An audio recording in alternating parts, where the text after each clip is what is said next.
Today's question for Kyla Fox is a follow-up question. If disordered eating and eating disorders are on a spectrum, how do I know if I need professional help? Great question as well. Hard one.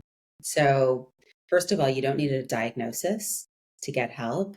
A lot of people with really severe eating disorders aren't even diagnosed. I think a lot of that has to do with the fact that um, people who suffer in secrecy and silence. And so often it isn't really explained or told to professionals the way that it needs to be. And I don't think professionals always have an eye out for what eating disorders are and how they show up in people's lives, and that it's far beyond what a person's body shape and size looks like, or their caloric intake. So that's a side note. But I think what would lead a person to feel like they need professional help? I mean, I just feel like at the center, we work with people who have been yo yo dieting their whole life and are tired of it. We work with people who are acutely anorexic or acutely engaged in binge eating to the point where they cannot function in their lives without their rules and rituals. We work with people who, have just had a baby and are postpartum and feel this pressure to get out of that body.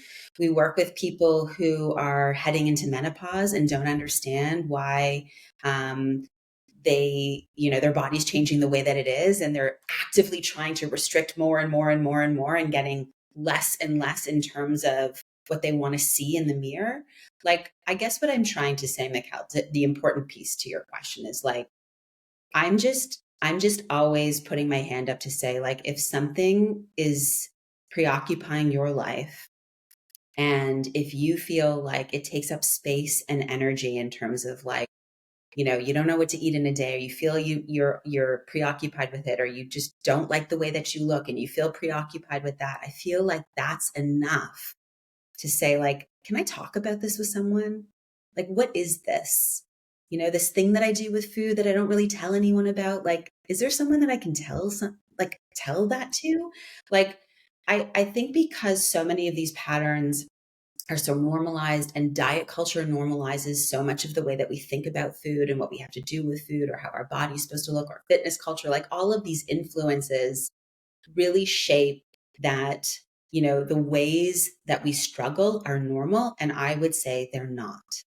So if you're like, I just don't want to have to think about this stuff anymore, or why am I so worried about my body, or I spent my whole life hating the way I look in jeans, or I don't even know what to make for breakfast, or oh my God, what am I going to feed my kids when like they, like that is enough, in my opinion, to be like, I need some. Got a question? Drop us a comment and we'll find you an answer. Hot tips are not intended as medical advice. This information is to provide you with knowledge and information to discuss with your medical provider.